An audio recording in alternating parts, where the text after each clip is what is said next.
O mercado financeiro está em pânico com os rumores da economia. A inflação está desancorada, Selic batendo o maior patamar desde 2006, o dólar está nas alturas, Lula, a cada dia que passa, perde ainda mais popularidade entre a população. Então nesse vídeo eu quero te mostrar justamente o que está causando tudo isso, por que a gente está tendo uma tensão quase que inédita entre economia e política e como que isso impacta diretamente no seu bolso. Eu ainda vou te falar como que eu estou enxergando esse cenário, então para você que chegar até o final desse vídeo, você vai entender não apenas o que está acontecendo, como que eu estou enxergando e como que eu estou posicionando o meu dinheiro e o dinheiro dos meus clientes aqui na Stocos pensando em tudo isso que está acontecendo. Porque o meu trabalho como consultor não é apenas olhar manchetes, é analisar números, dados reais e entender como que todo esse cenário pode caminhar daqui para frente. Então para você que quer entender um pouco melhor sobre o que você deve fazer com o seu dinheiro neste momento e ainda saber quais são esses 3 investimentos que eu estou gostando bastante agora, fica comigo até o final. Muito prazer, para você que não me conhece, meu nome é Henrique Sturte, eu sou consultor de investimentos certificado e credenciado na CVM, sócio fundador da Stocos, e nesse vídeo vamos entender um pouco sobre esse cenário peculiar que a gente está vivendo aqui no Brasil. E para começar, eu separei aqui o relatório Focus, que foi divulgado hoje, nessa segunda-feira, dia 12 de maio de 2025, com as previsões, com a expectativa do mercado para cada um dos principais indicadores que a gente tem na economia. Inflação, PIB, câmbio e Selic. Hoje a gente tem, então, uma projeção do mercado, né? A expectativa, a mediana das expectativas para o final desse ano é que o IPCA fique na casa de 5,5%. Isso é uma situação um pouco preocupante porque o Conselho Monetário Nacional, que é o órgão máximo do sistema financeiro, aquele órgão normativo que dita as regras, é ele quem define a meta de inflação que a gente tem aqui no Brasil. E essa meta de inflação para esse ano é de 3%, com uma margem de erro de 1,5% para cima e 1,5% para baixo. Então, a inflação que o Banco Central deve perseguir aqui no Brasil, alcançar essa inflação, está entre 1,5% e 4,5% ao ano. E o que a gente está vendo nesse relatório é que o mercado está projetando que a inflação acumulada pelo IPCA neste ano de 2025 deve ficar em 5,5%, um ponto percentual acima do teto da meta. E qual que é a consequência disso tudo? Bom, a gente tem ali, vou explicar um pouco melhor do porquê que essa inflação está tão desancorada, mas a gente tem o Banco Central precisando subir a taxa Selic para tentar controlar essa inflação e tentar voltar ela para dentro da média. Então aqui em 2026 a gente tem uma inflação esperada de 4,5% já no teto da meta e 2027 caindo para 4%, 3,8% em 2028. Aí o PIB a gente está com uma expectativa de 2% ao ano. Parte disso é por conta da política fiscal do governo que a gente tem. O governo aqui, o PT como um todo, a gente sabe da política econômica deles, que é o Estado como um motor da economia, ou seja, o governo tem uma política fiscal expansionista, a gente vai falar melhor sobre isso também. A expectativa do câmbio hoje está na casa de R$ 5,85 e a Selic projetada para o final do ano é de 14,75%, que é a Selic que a gente tem hoje também. Lembrando que esse relatório ele é divulgado semanalmente, então é muito raro a gente ver o relatório do primeiro período do ano e ver o último relatório do ano, como que as coisas mudam, né? Então a economia é algo dinâmico, é muito difícil a gente ter esse relatório no início do ano sendo 100% concretizado. Então, como as expectativas mudam, a gente precisa reagir a essas expectativas também e a gente também precisa ter as nossas expectativas para posicionar os nossos investimentos neste cenário. Vamos falar então da política fiscal aqui no Brasil, né? Hoje a gente está vivendo um momento que a gente tem a política fiscal expansionista. Basicamente a diferença é o governo está querendo impulsionar a economia, injetando dinheiro na economia por meio de política fiscal, gastos do governo como principal impulsionador do PIB, só que isso gera alguns certos problemas por outro lado também, né? Hoje o governo já arrecada mais do que gasta e a gente tem uma previsão de, nos próximos anos, ter mais gastos obrigatórios do que tem de orçamento, ou seja, o governo simplesmente não vai ter dinheiro para cumprir com todos os gastos obrigatórios de saúde, educação, infraestrutura que a gente teria, por exemplo, para 2027. Logo ali, o próprio governo já falou isso, não é projeção do mercado financeiro, da Faria Lima, nem nada do tipo. É o governo admitindo que se não tiver uma reforma, se a gente não tiver algo muito importante para ser feito, simplesmente não vai ter dinheiro para o Brasil nos próximos anos. Então, essa ideia de que precisa gastar para impulsionar a economia, até certo ponto funciona, mas a partir do momento que o governo já gasta muito e a gente tem, por outro lado, uma necessidade de gerar ainda mais dívida para sustentar esses gastos do governo,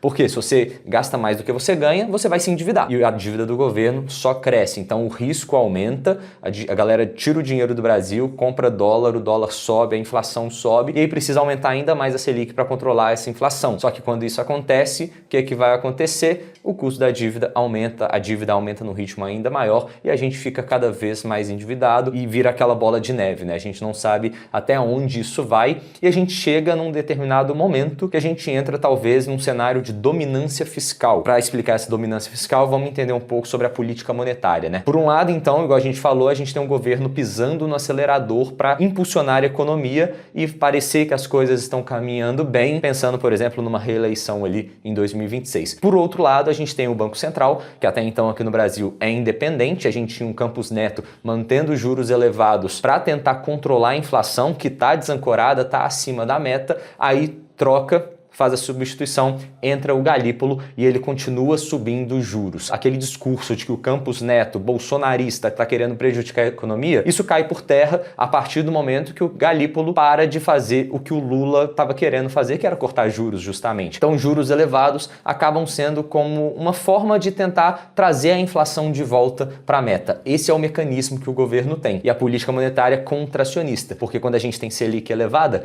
gera um incentivo de tirar dinheiro da economia e comprar, por exemplo, títulos públicos que estão pagando muito bem, estão pagando quase 15% ao ano. Então todo mundo vai investir o dinheiro ali no tesouro, o governo está basicamente enxugando essa liquidez da economia. Só que fica um pouco contraditório, né? A gente tem o fiscal expansionista pisando no acelerador, enquanto o fiscal está pisando no freio aqui, tentando controlar um pouco essa inflação gerada por toda essa política fiscal. Então o governo parece que não tem muita coerência, não está muito alinhado nas suas políticas. Isso acaba gerando inflação, risco e por aí vai, igual a gente comentou aqui. Isso abre, por um lado, algumas oportunidades, mas também abre risco em outros ativos. E a gente ter uma carteira bem montada para proteger de todos esses cenários é talvez o melhor cenário que a gente tem. E aí então, o que é a tal de dominância fiscal, né? É basicamente o fato de que o governo, na sua política monetária, ele no Banco Central, começa a perder um pouco de capacidade de controlar a inflação por meio de aumentos sucessivos da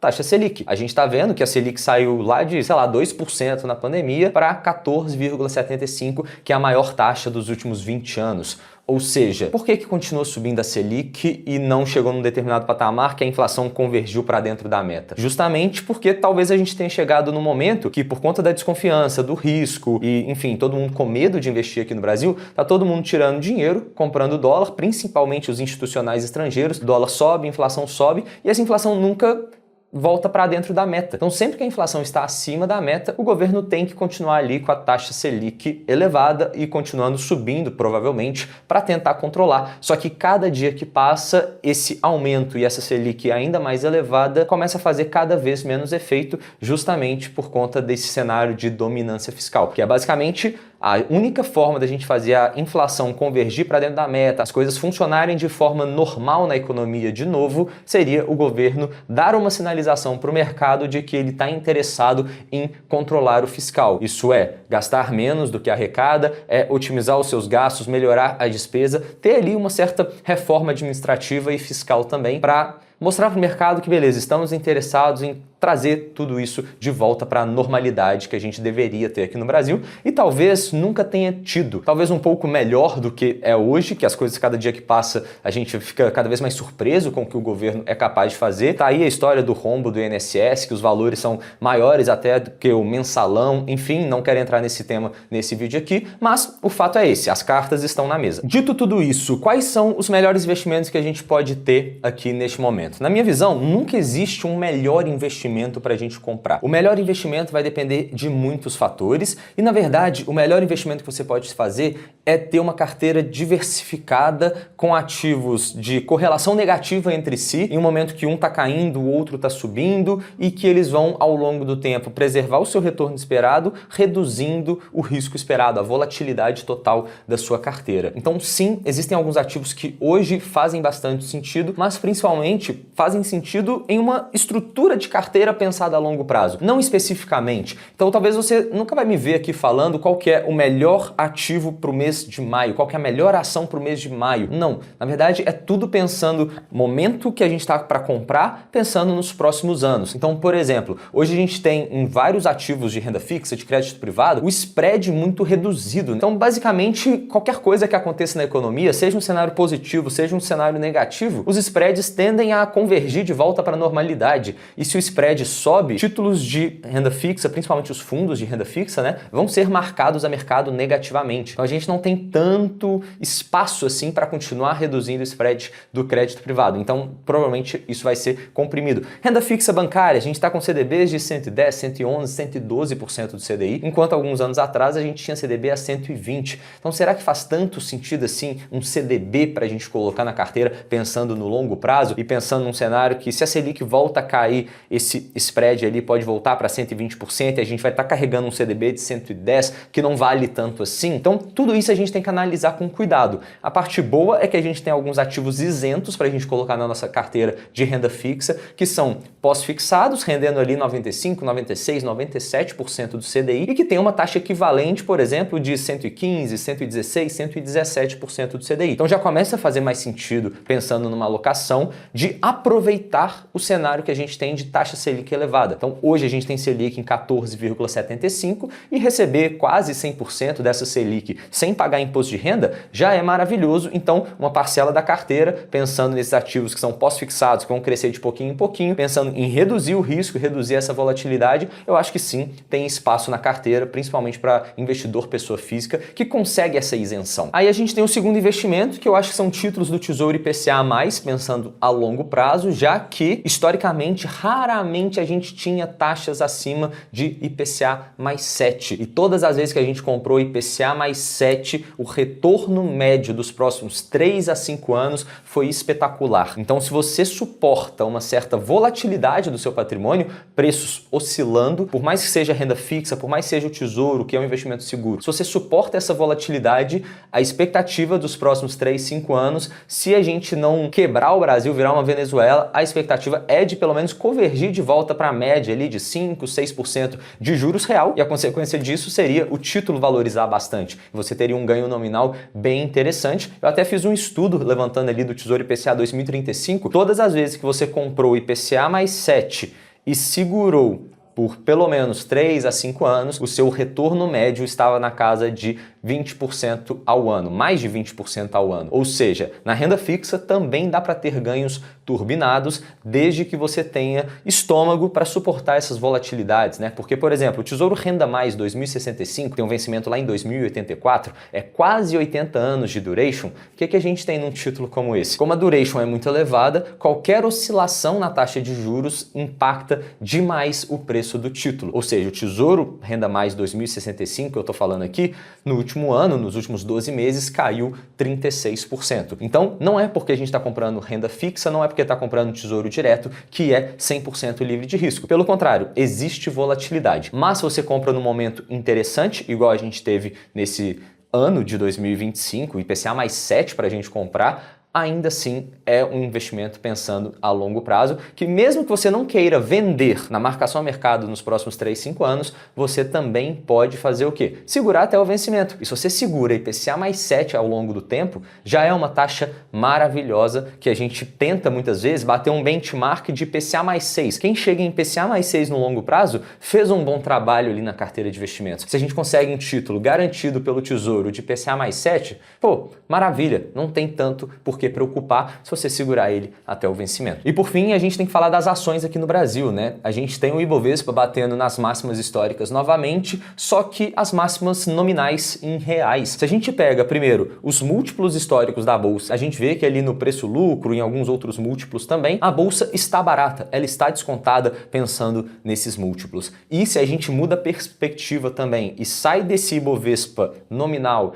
e dolariza esse Ibovespa, a gente vê que a gente está muito mais barato do que estava, por exemplo, lá em 2008, depois do boom das commodities, depois da crise de 2008, o Ibovespa nunca mais recuperou aquela taxa que a gente tinha até então. Então, pensando por outra ótica, né, mudando a nossa perspectiva, a gente vê que, do ponto de vista do investidor institucional estrangeiro, O Brasil está barato e a gente só precisa de uma certa sinalização do governo que as coisas vão caminhar muito bem aqui no Brasil. Então o gringo tá meio que esperando o governo sinalizar que ou vai ter uma troca de governo ou que o governo tá preocupado com o fiscal, porque se isso acontecer, eles vão trazer uma grana aqui para dentro. E se isso acontece, a bolsa dispara e o dólar cai bastante também, porque a demanda por real vai aumentar. A gente tem um cenário barato, não significa que é porque tá barato que vai subir no próximo ano, sei lá, mas tá barato. E qualquer sinalização a gente pode ter um rally de alta bem interessante e é importante a gente estar posicionado pensando em uma estratégia de longo prazo. Então eu não gosto de ficar falando sobre o melhor momento para comprar ação X ou Y, ou então qual que é o melhor investimento para esse mês, para o mês que vem, nada disso. É tudo uma composição de portfólio, porque a partir do momento que a gente compra um pouco de ações, um pouco de dólar, um pouco de IPCA, um pouco de pós-fixado, essa carteira como um todo, ela se torna vencedora no longo prazo. E o mais importante, que talvez seja o mais difícil de um investidor pessoa física